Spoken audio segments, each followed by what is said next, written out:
Someone can't teach you industrial sales if they've never been in the industry. You're gonna get tips and tricks from our sales lives that you won't get anywhere else. What I'm trying to get us to be is the biggest industrial sales and marketing agency like in the world.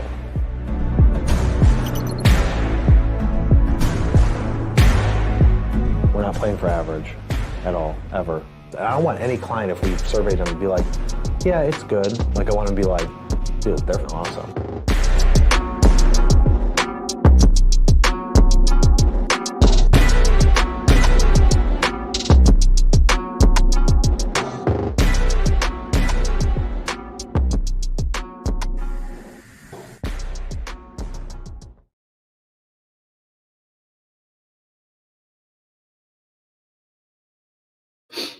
What's up, guys? Kyle Milan here. It's Thursday, so I got Alex with me. What's up, guys? So here to talk about some industrial sales tips, tricks, and everything in between. For those of you that are new to the content, twice a month on Thursdays we go live, talk about industrial sales. Every Tuesday I go live, talk about industrial marketing. If you want to get more of this content, we give away all of our secrets on my YouTube channel. So hit that subscribe button, turn on notifications. You'll find over 1,500 videos.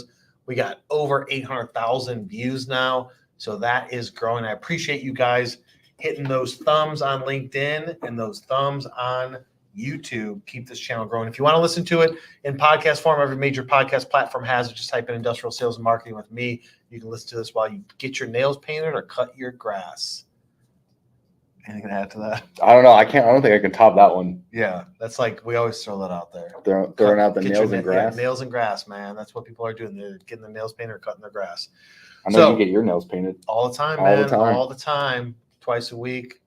Wait, what is that? Every day of the week, twice on Sunday. Manicure it up. Manicure it up. All right. So, guys, for those of you that are watching this on replay, put your comment in the comment section. We will come back and answer it. For those of you that have not watched our content before, the way we do is we run through the topic, put your comments in there, questions, feedback, etc. Then we're going to take a short break, come back, answer all those questions live. Alex has this thing where he tries to... Oh, the buzzword or no, get the question? No one's ever done it. No one's ever actually stumped Kyle on a question. I'm still waiting for it. I told you that I'm going to have some sort of swag for you if you do it. Yeah, maybe one of these hats. Maybe. These hats are awesome. Maybe a bottle of that Pappy. Oh, well, let's not offer them Pappy. Then you're going to have people like from all over the world trying to step in. Asking me random questions. Yeah, asking you random questions. Again, remember, it can't be random. It has to be, associated with industrial sales, marketing, something along those terms. It can't be, what's the square root of pi? I mean, hey, we've got ChatGPT and we got Alexa, so I'll give you that answer too. That's true. And fortunately, I'm the one that gets to judge whether or not I answered it correctly, so I always win. Oh, just kidding. I don't know about that one. All right. We won't go there. Yeah, we'll have Alex judge it. Yeah. And then if he says that I win, then I win. Yeah. All right, so Thursday, let's get into it. We're talking about, what are we talking about? Effective lead generation strategies for manufacturing sales teams. What does that even mean? It means a lot. I mean, people don't understand that you need to have an actual strategy put into place for your sales team. Kyle puts in a strategy for me to implement with our sales team. You got to make sure that, you're following that sales strategy, because if you're not, you're just going to be, running around in circles, not actually attaining goals, and making sure, your strategy is to make sure that you have tasks that you're trying to complete, goals that you want to meet, and ways that you're going to go about it. If you don't have at least those three things down, you're just going to be, pedaling in circles, not doing what you need to do in order to close those deals. Exactly. So we were just at NPE a couple weeks ago. I mean, Alex, in your opinion, what percentage of the people that we saw at NPE, just getting your feet into that industry deeper and deeper, what percentage of people do you feel like are going without a strategy? I'd say over 50%, just based off of just some of the conversations that I had with some of these sales guys, some of the sales engineers, even some of the marketing managers and the marketing directors that I bumped into at MPE. I'm asking them, what's your biggest problem? What's a solution, or not necessarily a solution because I'm the one that's going to be trying to offer the solution, but what's something that you guys are really, that you think is hindering your marketing abilities, hindering your sales abilities? And they always say lead gen. And so I ask them, most of the time it's lead gen. I ask them, so what are you guys currently doing? Oh, well, we have our website up, we have X, Y, and Z, we're trying to, post once a week to LinkedIn to make sure we're out there. But a lot of the times we're not even posting once a week. And Kyle and I both in our heads are going, how are you finding it hard to even just post once a week? If you guys don't hold yourselves accountable, if you don't have this strategy put into place as these are the things that we have to complete weekly, these are the things we have to complete monthly, and these are the things we have to complete quarterly in order to reach our goals, to reach the amount of clients that we want within the company, you have to have something in place. And a lot of the times, especially in industrial, it's a very kind of loosely, we're relying on marketing to somewhat do something for sales. And marketing is relying on sales to hopefully close those deals that maybe they brought in, but they don't know whether they're good or not because you don't have a sales strategy put in place or a marketing strategy put into place for that matter. Yeah. So we thought it was a relevant topic. We talk about this a lot, right? And even when we talk to potential customers, current customers, like what's the goal? Lead generation, generate leads, pass them over to the sales guys, qualify them, quote them, close them, right? Very simple process. So we put a couple bullet points up on the board. Alex wrote them up there. So first one is identify. What do you want to talk about with identify? You want to identify, if you guys are really going into a segment, you guys want to identify who your key decision maker is going to be, who that you need to hammer and get after, that's going to be your champion. We use that is going to be the person that if you are able to form that relationship is going to go into the company and fight for you to either to use your product, to use your service, or whatever you guys are trying to sell out there, making sure that you are identifying that person. Don't just go after if you're a machine shop, depending on what you are, if you create the machines, if you're a CNC machinist, you guys know who you're trying to go after. You know who's going to actually be in the decision-making process. When I use the examples over here at MFG Tribe, I'm not trying to go after the HR person when I'm trying to convince somebody to take a look at our services, to take a look at the marketing service that we have to offer. I'm going to go after the marketing manager. I'm going to go after, if I can't get a hold of the marketing manager, maybe one of the marketing specialists that I know is, maybe in the marketing manager's ears. And if it's a small enough company, I'm going to go after, the VP of marketing, the VP of sales, the director of marketing, director of sales, because I know they're going to be the ones that are going to be hands-on with decisions like this. When you get into bigger companies, you're going to have a lot different process that you're going to go after when it comes to trying to get to that potential client or get to that champion. So really identifying and making sure that you guys really know who you're going after, and you're not just going to go after it so you can rifle focus, so you're not just shotgun shotting it. You want to make sure that when you are going out and interacting with these people, that the people that you are interacting with are going to be the people that are going to eventually lead to that sale going down the road. And it doesn't necessarily, you don't necessarily, if you can't get into the VP and you can't get into the manager, start making relationships with the people again that are in their ears, that are in meetings with them, because if they're working for a good leader, they will listen to them. And that's a really key point. Yeah. So oftentimes you guys are going after that decision maker. What Alex is talking about is like, you got to get into that circle of influence. Mm-hmm. So instead of just going after VP of engineering, VP of commodity management or supply chain, go after the buyers, the purchases, new product development engineers, design engineers, everybody, because it won't hurt you to know everybody in that department. Because like Alex said, those guys are in meetings, they're talking, and your name could get brought up as a possible solution if you form that relationship. And too often you industrial sales guys are like, I only want to talk to the decision maker because I don't want to do all the follow-up and all of the networking and stuff that's going to take it to get there. I mean, I said it's a majority of the guys out there and girls out there are just a little bit lazy and complacent when it comes to hustling for those people. But you've got the decision maker in the middle, and in the circle around her, all the people that work with them, plus, like Alex is saying, other departments too, right? Engineering is having meetings with ops and with commodity management and purchasing, et cetera. So as long as you're going after those job functions, just roll them up into a job function. As long as you're going after those job functions, looking at all the different areas of C-suite, VP level managers, but also some of those key entry positions. Some kid may be in a meeting, some new design engineer or something like that, be like, who I really like, guys, is I like this guy that works at this company and keeps on hounding me on LinkedIn. And he's talking about a lot of stuff that like we're dealing with these issues. We should reach out to him. That's how a lot of conversations can start. So how are you going to go about finding those people, or even companies from that matter, right? Identifying the companies. Who are you going after? What's their size? And don't do revenue, do employee count size. What's their size, their industry, their geographic location, etc. Alex, how would you start by trying to figure out like, who the heck am I going after? Well, I mean, if you guys already have some clients, reverse engineer some of the clients that you have. If you are coming in and you have a book of clients that you guys know, these are the ones, these are our core clients. These are the ones that utilize our services, utilize our products, are consistently coming back. Reverse engineer some of them. Make sure that you're going in there and going, who is similar to this company, whether that be their size, whether that be how they are operating.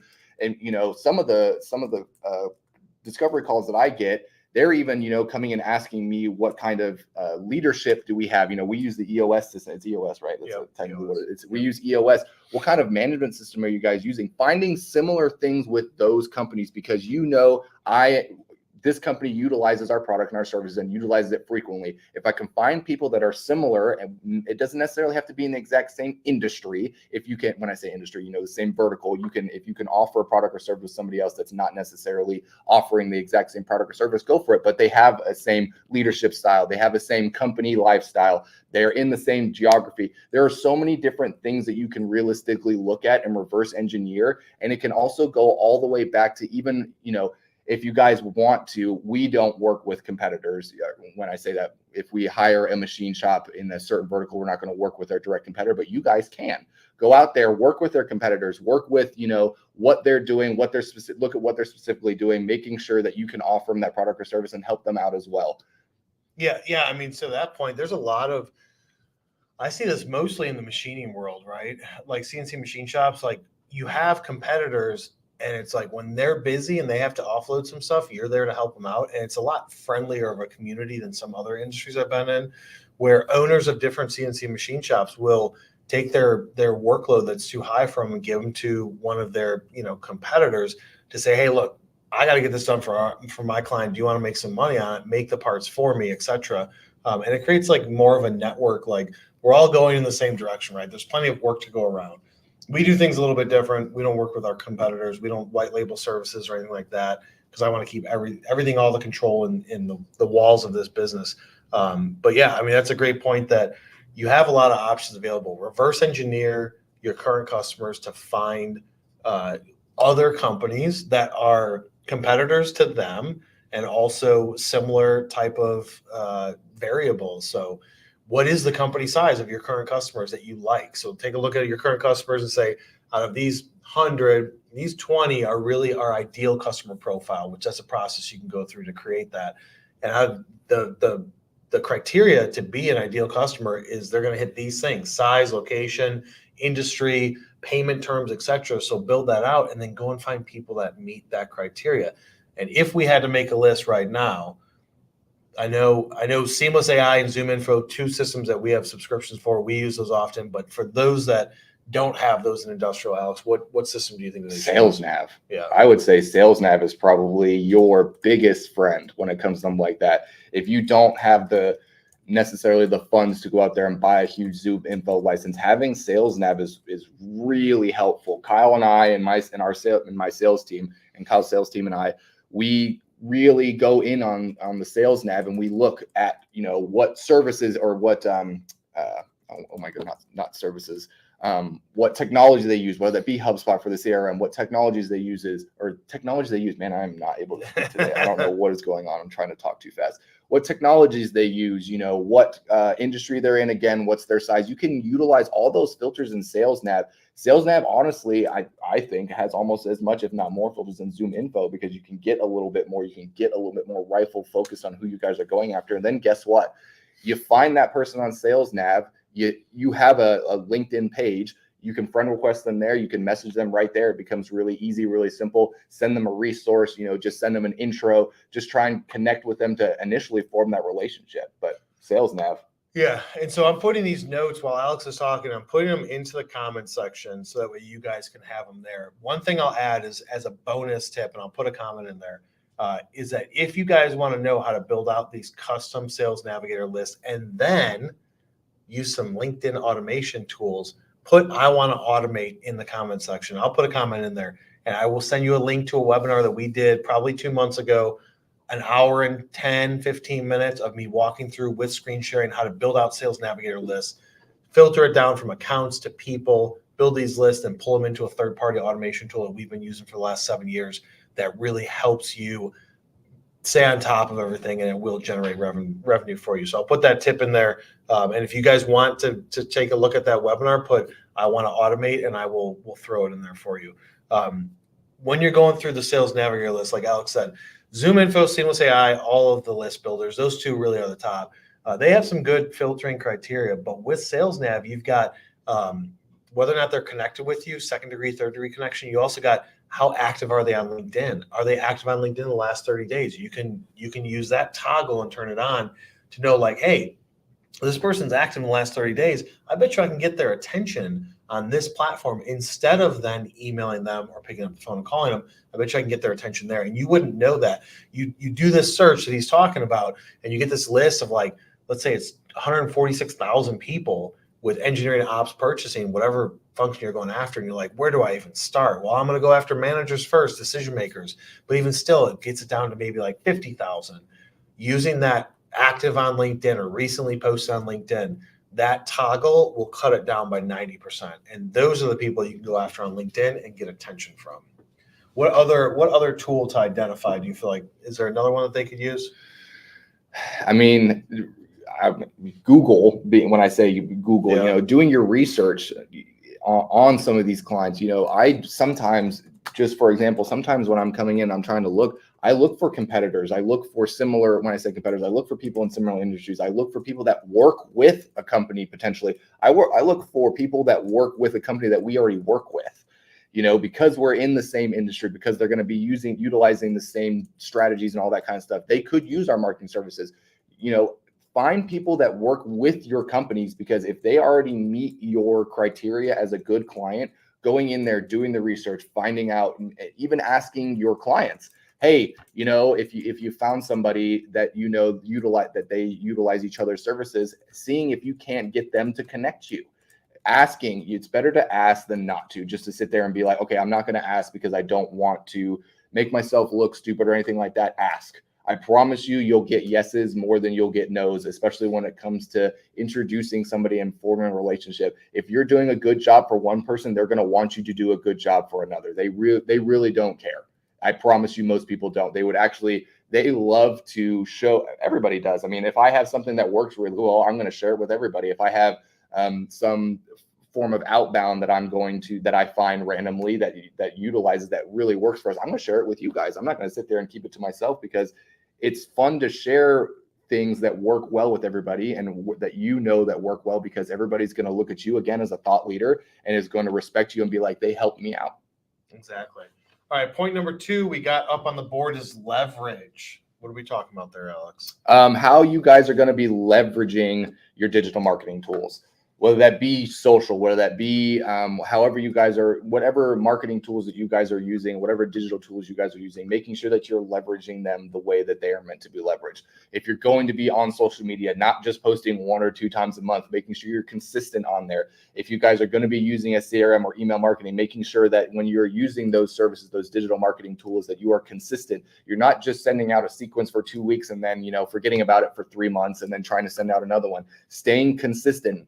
Consistency is key. Kyle will always tell you, he tells it to me. I'm a sales guy. I know, sometimes my consistency levels, I try and keep them as high as I can, but we know that, sometimes a little bit of stay consistent. Even when you wake up, when you wake up in the morning, just going to work is your first step into staying consistent. And then making sure when you do show up to work that you are utilizing these digital tools and not making, well, this week I'm tired, I'm not going to utilize them to the max capability. You're going to feel that pain. And Kyle is one of the ones, when we go into sales meetings, always will look back and make sure, what have we been doing? Have we been staying consistent? Has all the sales team been doing what they're supposed to be doing consistently? And if they're not, 99% of the time we can track, this week we didn't reach the goals that we were supposed to be doing, and look at what we're doing 5 or 6 weeks later. We're feeling the pain. But the sales team now knows, because of how Kyle and I have told them consistency is key. we've been very consistent here for a good period of time, which is why MFG Tribe is growing. And they're understanding that consistency, as long as I stay consistent, leads will come in. Even if they're going to leave the funnel here for a little bit, staying consistent on the touchback with them, they will come back. Yeah, really, you guys gotta leverage the tools that you have. And you guys may not have the best tools out there because your company is not as forward thinking with sales tool technology and marketing tool technology like we are. I mean, we're on the cutting edge of, we look at everything new that gets created to see if it's worth its weight to bring into our sales process. But utilize what you do have. And you as an industrial salesperson, you have tools like social media, right? You already have that. In my opinion, and back when I was doing what you guys do, I would pay for this myself every day of the week. But getting a premium, just getting Sales Navigator gives you LinkedIn Premium, so you can see all of the data behind impressions and how many people viewed your profile and who was it, etc. But I would get Sales Navigator, $79-$99 a month. I would pay for that myself if I had to, and then I would get an automation tool to help me and assist me with growing my network and engaging with people. But that's out there just for you. You don't have to wait for your company to purchase a license for you. If you're looking to grow your own personal income, sometimes you got to do things that are, and I've met numerous salespeople that'll do this, is that they will pay for that tool by themselves if their company is just like, it's not in the budget. Even some people that we've talked to about helping out with lead gen, the sales guys like, yeah, some of them are like, yeah, no, I know that my team needs that, I'm going to pay it. Whereas other guys are like, talk to the salesperson like, oh no, I actually pay for all that stuff myself. I got $500 a month of subscriptions because my company won't pay. So number one is going to be the social side of it and using LinkedIn. Number two, if you guys do have a CRM system, using email to its fullest capability, ideally with a marketing agency like MFG Tribe, so we can do all the heavy lifting for you. But if you guys are doing it internally, you got to have, like Alex said, consistent plan of follow-up touch points. Nobody gets left behind. Nobody gets forgotten about. And then also look at trade shows. Like, how are you going to leverage trade shows? We just filmed a course yesterday on trade shows for Industrial Sales University. And in that trade show, I talked about, like, even if you can't go to a show and exhibit, just go walk it. Yeah. Like, we've walked, 5 shows in the past 9 months? 6 to 9 months. And even if we weren't there to try and get potential leads from it, just being there, networking with people, making friends, having conversations, not even like walking up to people saying like, will you buy this from me? Or do you need my service? Even having conversation with people in aisleway and participating in the event, and then going to the hotel, restaurant, and bar afterwards and talking to people there.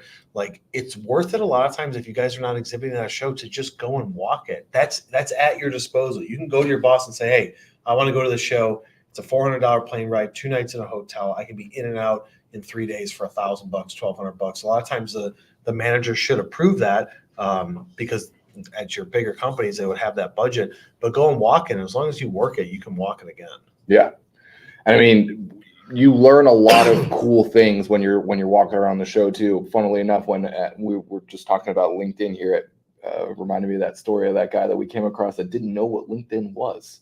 Oh yeah, that was do we get that on footage, Riley? I think we have it somewhere. Yeah, so we'd have to probably blur out the face, but we're talking to a guy, and we're just doing what we normally do at trade shows, which is just, we're just interested in what is that they're doing. So like, where are you from? What do you do here? Like, what is this technology if we're not too familiar with it? And talking to the guy, and we're talking about marketing, and I was like, oh, well, you're on LinkedIn too, right? And he literally said he had to have been in his mid 20s. He goes, what's LinkedIn? And I was like, what? Cal thought he was joking. I was like, you're joking. Yeah, I'm like, you're joking, man. He goes, no, I've never heard of LinkedIn before. And I said, what about Facebook? He goes, well, yeah, I know Facebook. And I'm like, how the heck could you know Facebook and not LinkedIn when you're a business? Now, his location was in the way outskirts of a bigger town. So he's out in the boonies, but still, like, have you just been living under a rock? You don't know what LinkedIn is? I thought that was crazy. And everybody, I would bring that up an example just because it was at that point of everybody utilizes LinkedIn, and meeting somebody that didn't know, especially in the industry, what LinkedIn was very, eye-opening on the point of everybody uses it. That's why it was so shocking. Everybody in the industry uses it. Everybody knows, and the people that aren't utilizing it, and there are some people, I guess, out there that don't even know what LinkedIn is. And if you're not utilizing LinkedIn, you are behind. especially in this industry. Yeah, and what he means by utilize is not do what a lot of you guys do, which is like go in there once in a while and just like and comment. But I mean, like Alex has taken his network from, he was probably at, I don't know what, 400. Less than that. I was probably at like 120 or Were you? 200. Really? Yeah, I never used LinkedIn. Yeah, because so I was in government. I never had to use LinkedIn. So 120, 130 a year and a half ago, maybe probably about 2 years ago. Yeah. And now you're at 3,500 people. And it's all been through hustle and grinding. And the key is he's at 3,500 people he's connected with that are within the niche that we can help. Mm-hmm. If he connected with every single person that sent him a connection request, and myself the same, and Mason Palmer and anybody else here, we would have tens of thousands of people, but they're not relevant. So when we post something if we post something, if Alex posts a video or a long form post or a picture, and he gets 2 comments from people that are within industrial, that means 10 times more than 100 comments from a bunch of like real estate people from New York or some people from overseas that have nothing to do with it, right? Yeah, like exactly. And that's the issue, is that there's companies out there, and I'm not going to throw anybody under the bus, but there's companies out there that focus on like just that like number and comment number and impression number. And impression. They don't care where it comes from as long as they're getting it. They're like, dude, I'm the top voice. But if that's not resulting in attention and then money, what are you even doing it for? Yeah. Like the dopamine drip, like who cares? We wouldn't be as active on LinkedIn if it wasn't making us money. Like that's the bottom line. We wouldn't be making these videos if we weren't having people respond and say, this helped me a lot. I implement, like we're at MPE, and what happened with that one guy, what was his name? Jeremy? Yeah, it was or Jeremy or Andrew. So, Andrew at MPE. Yeah. So like they're walking around and he saw the logo or something like that? Yeah, no, he saw me and Mason walking around and had recognized, I think it was either me or Mason. He recognized us in one of the posts that we had made and came up and had not necessarily messaged me or messaged Kyle or anything like that, but had been utilizing everything that we had been talking about. And then when he met Kyle, and introduced him or Kyle to his marketing manager. The marketing manager was utilizing a lot of the things that Kyle was teaching throughout the year, not just recently. They've apparently been following us since. Well, he said since I used to do the videos in the car, which that's going back to like 2016, 2017. Yeah. This guy's seen videos from 7 years ago, never messaged me, never commented that I can remember, never liked anything, but he's getting enough value to keep watching. So we're looking for that, provide value, number one. And number two, if we can get business from it, that just makes it well worth it. So going into it with that mindset of I want to connect with people to help them and not just connect with people to just connect with anybody or try and sell them. I'd rather have 2 likes from somebody that is in the industry and that actually, could potentially utilize our services than, as Kyle said, 1,000 likes from random people. Because if I know that even if I just helped out of the 3,500 people that I have on my LinkedIn, if I can help 2 of you guys out, that's a win for me. Yeah. If I can sit there and go, I can help 2 of you out, whether it be with your marketing, whether it be with your sales, lead gen, whatever we can do, or just some of the information that I'm getting out there to you guys, that's a win for me. That should be a win for you guys too, because people are then going to think of you as a thought leader. I've learned so much working with Kyle, working in MFG, going to trade shows, doing all this kind of stuff, that I want to be able to share that with the younger generation. I can help the older generation too, just like the older generation can help me out, and the younger generation. You can always help each other out, no matter your age, no matter your gender, no matter where you come from, what your background is. You can learn and you can help. Sometimes I feel like that if everybody thought a little bit more like industrial, I think the world would be a little bit better of a place, honestly. That's just me getting on my soapbox there. Yeah. All right, number 3. What's number 3?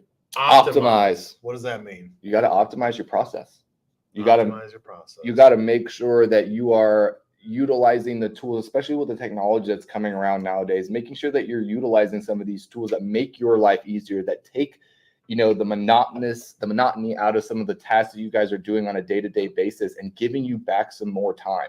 There are books on it. Kyle's read books on it, buying back your time, getting back your time. He's our CEO. He's our leader. He needs to make sure that he is optimizing the people that work for him. So make sure that you're optimizing the tools that you are using, the people that work for you, making sure that you're optimizing all of your processes, making sure that the little things that might take, 3 or 4 extra hours a week, if you have a process or a tool that can make this 3 or 4 hours disappear and complete it at the same quality but faster, why not do it? Why wouldn't you want to have some more time to go and find more leads? Why wouldn't you want to have some more time to do those follow-ups besides just doing the monotonous tasks? Is basically what I'm trying to say. Yeah, you got to have a process that's established, smooth, people can follow. It's just regimented.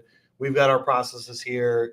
You can say checklists, but you got to have it laid out to where it's like once you do this, then you do that, and as these things happen, you don't want to make it, to where anybody can do it, and you don't want to lay out everything. People need, like, for follow with this person. You don't need to say follow up in this way, this cadence, this tone, etc. Allow the salespeople to follow up in their own method, but just saying, hey, follow up here, or you need to call this person this way, or something like that. Having the process established, that's how you're going to get that consistency. And like Alex was saying in the first point, you need to have that steadiness and consistency with the efforts. Otherwise, your pipeline is going to fill up. So with the process, look for tools that can help you optimize that. What are some AI tools out there, automation tools out there? That's where LinkedIn automation tool frees up your time from doing those monotonous tasks to allow you to focus more on having good conversations, pitching your stuff, getting RFQs, pricing things out, following up with deals, etc. That's really the way to do it. Is always be open to ways to make the process more efficient and better. And utilizing somebody like us over here at MFG Tribe, if you guys don't necessarily have the bandwidth to have somebody that's going to be able to automate it, we have a full automation department that does it for us. But finding somebody that can help you automate, because your sales team, we always know, sales guys, we go after the lowest hanging fruit. And as the fruit keeps coming lower and other fruits tend to fall off, we tend to let those fall into the cracks. We tend to forget about those, making sure that you are holding your sales guys accountable, because you need to make sure that your sales funnel are optimized as well. You can't have a sales funnel that is full of leads that aren't actually leads. When Kyle goes into I will tell you this, one of the good things that we are, besides most of the things that we are good at, is one of the things that Kyle has really driven is making sure that our sales funnel is clean, making sure that they are in the right areas that they need to be, whether that be a nurture, whether that be a closed loss deal, whether that be a win back deal, whether that be a loss deal, whether that be a win, whether that be hot, whatever it needs to be, making sure that you're also optimizing your sales funnel, because that is going to be when you come in the morning and you are doing follow-ups. If you can log into your sales funnel and see and know where everything is, things are not going to fall through the crack. And that's going to save you time in and of itself, because you're not going to be going like, wait a minute, who was that I need to follow up with? What is this? When was the last time I followed up with this person? If you have done what you're supposed to do in your sales funnel, it'll all be easier. And I promise you'll get more deals, because you'll be touching and following up with the people that you need to, with the correct information, offering them the resources, and not looking like you're just trying to get money from them, that you're actually trying to offer them something that can help them. Yeah, it's all about solving problems instead of selling sheets. Yes. All right, number 4, utilize your CRM system. I don't know how much more you and I can bash this into people, is utilizing your CRM system. And the right CRM system, right? And the right CRM system. Making sure that you as sales guys are I know you hate hearing your sales managers. I promise you, those sales guys that will get promoted and will eventually move into that sales manager position, which I hope is all of you that want to do that.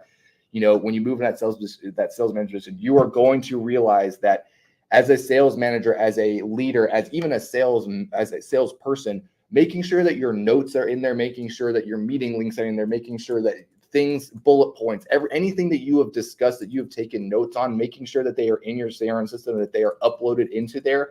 Because I promise you, Kyle will tell you, it's one of the things, he has a very strained memory when it comes to things, but I have to go in and I need to look at my notes and make sure. Strange in a good way. Yes. He remembers things that, about conversations that I've had about clients that he hasn't even met yet, that he hasn't even had to come in and meet yet. And he's like, oh, what about, and I have to go in and do my notes.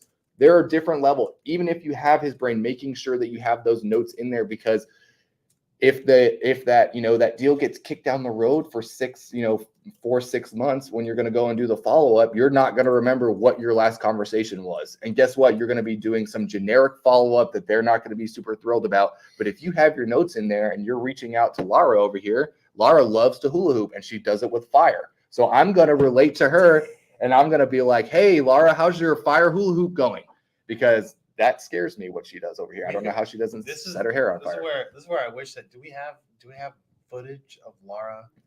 Oh, she's got footage. I've seen it. It's pretty legendary. So this is what we're gonna do. Riley, try and get a hold of that footage. Go to her Instagram, download that shit. It's going right here now. We're blowing it up. And then when we say things, be like, Lara likes to hula hoop with fire, and then Riley's gonna be like, hang on a minute, boom, video right next to Alex's head of Lara hula hooping with fire. Exactly. Making sure that you are, again, reaching out like that. That got a smile out of her. I promise you, if you reached out to somebody that you have had a conversation with in the past, obviously I'm hoping that you guys have reached out and touched them before the 6-month point, but that you are actually going out there and utilizing that CRM, utilizing the notes that you've taken, making sure that you are relating back to some of the questions, some of the problems that they had. Maybe that they've told you they like fishing, golfing, whatever they like to do, touch back on that. So you don't come across as the needy sales guy that's just like, hey, following up, it's been 6 months. Have you made a decision to come with us yet? Ask them a question, get the conversation flowing. And guess what? They know really what you're there for. They know that you're here to check back up on them. And they're more likely to give you the answers that you need. And if you guys want to work with an agency that knows all the CRM systems, that's us at MFG Tribe. We've got the team for whether it is HubSpot, Zoho, Sugar, Apollo, Salesforce, Pardot, Marketo. What else? What's something new that we recently? Anything related to e-com. We're experts in Klaviyo. Pretty much any automation system out there we've touched. Unfortunately, because you forgot Salesforce. No, I said Salesforce. Did you say Salesforce? Yeah, Salesforce, you forgot the biggest one. Unfortunately for us, because we serve a wide range of industrial verticals and a wide range of people's budgets, regardless of size, it could be a $10 million a year company that spends $500,000 a year on marketing, or it could be a $1 billion a year company that's like, no, we don't really use a CRM system, and everything in between. We get into a lot of stuff. Now, the preferred choice is HubSpot. If you guys are thinking about HubSpot or already using HubSpot and like, you know what, it's not working for us, or I don't have it optimized, just reach out to us. We can get in there, be your admin, set yourself up, get all your processes in place, customize it, and then even use the system for you and do all your marketing out of it if you want to. But pick a system. That's the point there, is you got to have everything organized to be able to utilize your resources efficiently and effectively. You have to have the stuff organized. Your sales process is going to go into your CRM, all of your follow-up tasks, etc. One centralized location. Salesforce is great. It's more of an enterprise solution, but if you guys are on the Salesforce boat and drinking that Kool-Aid, then that's fine. It integrates with HubSpot and HubSpot is way better than Pardot or Marketo. So with that being said, we're going to take a short break. Check out this video that Riley did from when we were at MPE. Hopefully we raised that energy a little bit, especially those of you watching on the replay. Make sure you watch this video. Give Riley some love if you think that it is good. We'll be right back.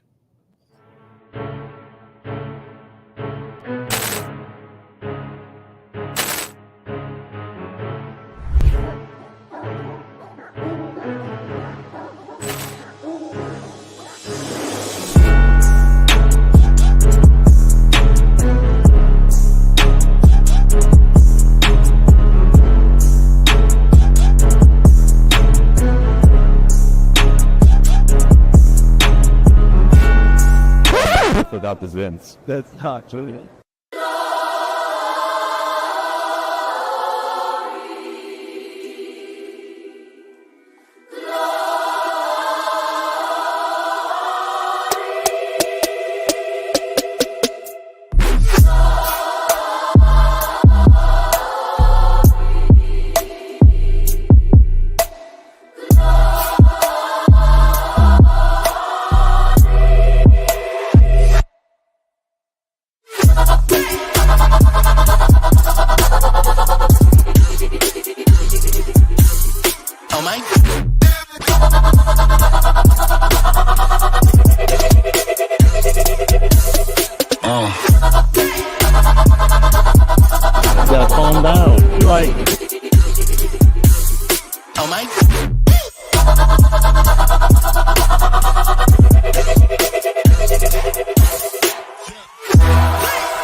All right, guys, we're back. Like I said, if you like that video, Riley put his heart and soul into it. Took him 16 days to complete it. I don't think it's even been since he did No. to go back from MPE. No, it was like, I think he said 8 to 10 hours to make that video. It's pretty dope, pretty high energy. There's going to be more content from that show.